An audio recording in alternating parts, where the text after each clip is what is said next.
3-4 दिवसापूर्वी सुद्धा चर्चेला गेलेला आहे. चर्चा खूप होते पण आउटपुट काही निघेना.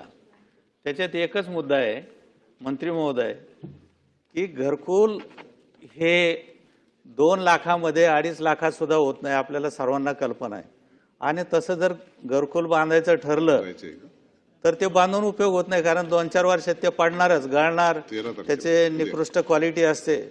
म्हणून मुद्दा त्यामध्ये जो बॉटलनेक आहे त्यामध्ये किमान 3-3.5 लाख रुपये खर्च येईल आणि चांगल्या प्रकारे घरकुल होईल.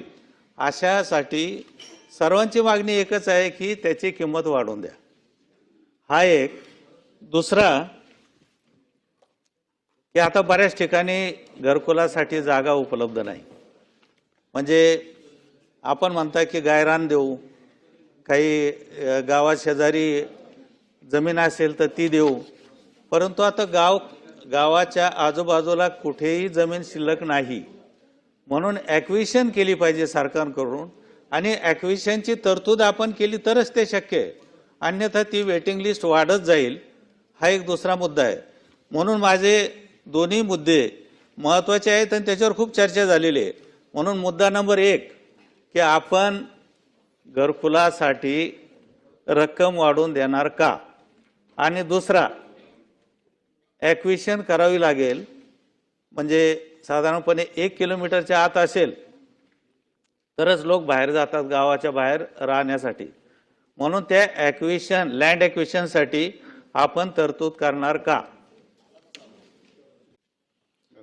सभापती महोदय, आदरणीय सभागृहाचे सदस्य गर्जे साहेबांनी एक प्रश्न उपस्थित केला घरकुलाच्या संदर्भात.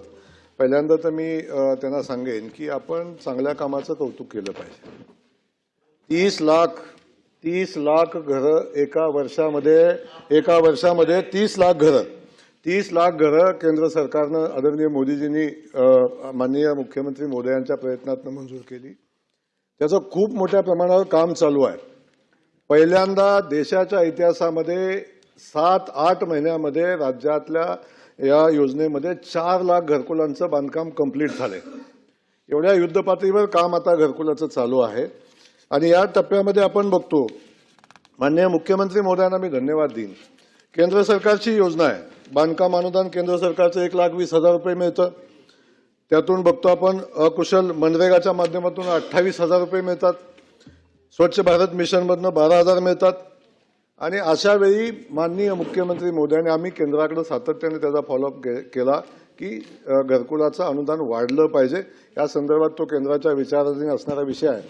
परंतु महाराष्ट्रामध्ये माननीय मुख्यमंत्री महोदयांनी प्रति घरकुलाला 50,000 रुपयाचं अनुदान वाढवून दिलं.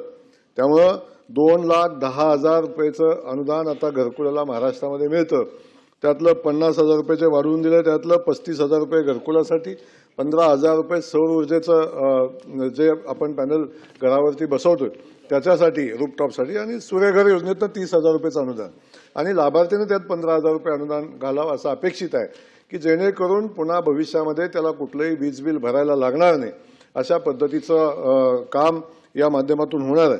त्यामुळं सातत्यानं बेघरांना घर मिळालं पाहिजे ही भूमिका माननीय मोदीजींची आहे. आणि त्या अनुषंगानं महाराष्ट्रामध्ये खूप मोठ्या प्रमाणावर त्याचं काम चालू आहे. अनेक बेघरांना घर मिळत आहे. ज्या जागेच्या संदर्भात आपण भूमिका मांडली की आता मी जागेच्या विषयी सातत्यानं बोलत आलो, तेव्हा आपण सांगितलं की जागा उपलब्ध करून देण्यासाठी अगदीच अडचण आली तर आपण जागा खरेदीसाठी 1 लाख रुपयाचं अनुदान देतोय. त्यातून ती जागा खरेदी केली पाहिजे. आणि नव्यानं आपण सांगतो की समजा असे काही लाभार्थी एकत्र आले आणि त्यांनी एकत्र येऊन जर जागा खरेदी केली तर त्याला G+2, G+4 अशा पद्धतीचं बांधकाम करायची आपण परमिशन देतोय. 4 लाखाच्या आसपास त्या ठिकाणी खर्च येतो.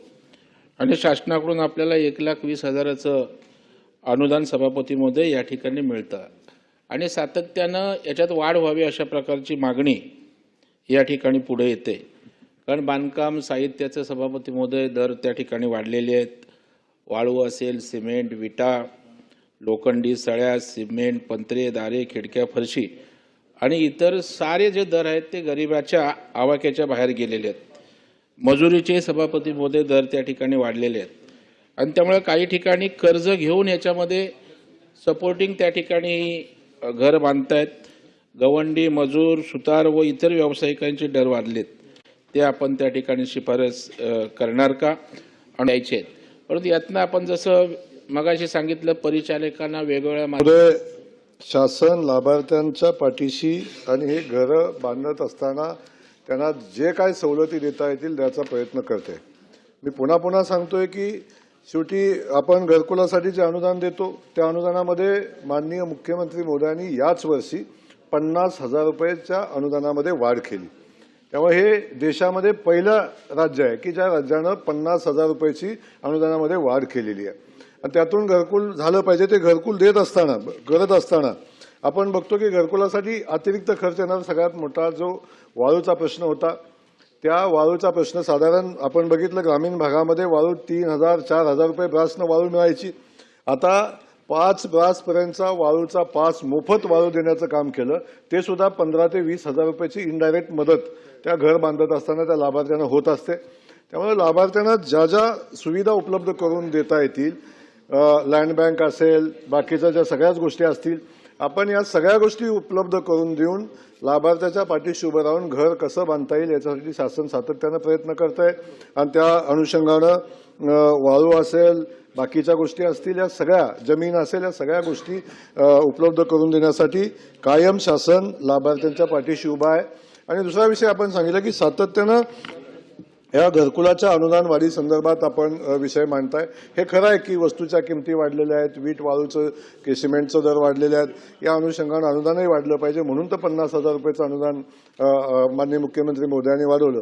परंतु केंद्र सरकारच्या माध्यमातून वाढीव अनुदान यावं अशा पद्धतीची भूमिका आम्ही सातत्यानं केंद्र सरकारकडे वाढीव अनुदानासंदर्भात शासनानं आपली भूमिका मांडलेली आहे.